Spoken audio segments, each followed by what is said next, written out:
Here we'll get on to the functions of liver and pancreas. So the liver, we'll outline the liver in the figure. So here we have, this is the liver. It's one of the largest organs of the body. It's very large and performs a very important function. Okay. Before that, we just get on to see the passage of food. Now, this is the esophagus. And the esophagus, from the food from the esophagus, gets into the stomach. And from the stomach here, it gets into this region of small intestine, or called the duodenum. Now, the food in the stomach, we already have seen it's acidic because of the HCl. It's acidic. And after the stomach, the food now gets into the duodenum. That is the first part of the small intestines. This is the duodenum.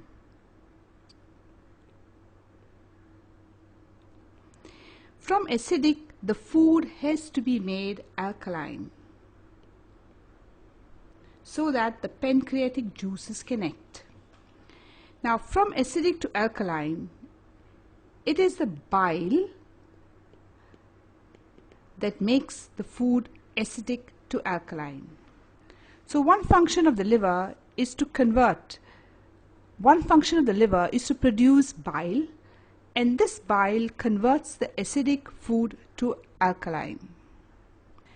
The next function of the bile salts is emulsification of fats. Now let us see what is emulsification of fats.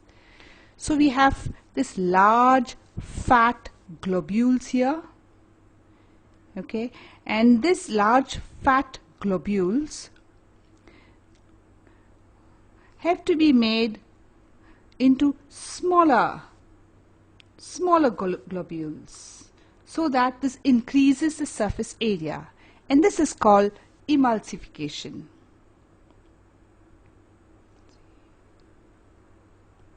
Converting of large globules into small globules. And you would probably guess why this is done. This is done so that the surface area will increase and digestion will take place faster. So the function of emulsification is to increase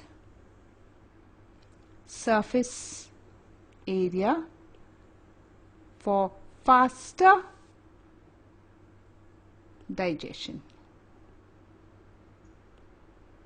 So the two functions of the liver is, number one is to make the acidic food alkaline, which is done by the bile.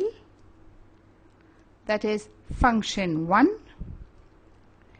And the function 2 is emulsification of fats, breaking the big fat globules into smaller globules to increase the surface area for faster digestion. Now we get on to the function of the pancreas. So here in the picture are the pancreas. We've seen here, this is the pancreas, and it gives out the pancreatic juice. It produces the pancreatic juice that is poured here into the, can you see here, it is poured into the duodenum. The pancreatic juice has got three components. One is the trypsin, and this trypsin, it digests proteins. Then it has lipase,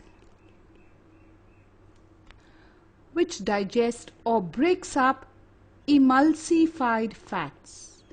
Now we know what is emulsified fats. We learnt it earlier. Larger globules broken into smaller globules of fat. So lipase digests emulsified fats.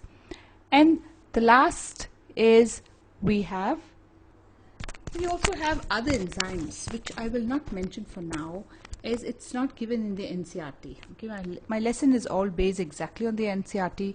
So there are other enzymes like the amylase which digest starch, but they haven't mentioned. So we just do two of them. That is trypsin, which digests proteins, and we have lipase, which digests emulsified fats. So I'll just summarize again in this next picture.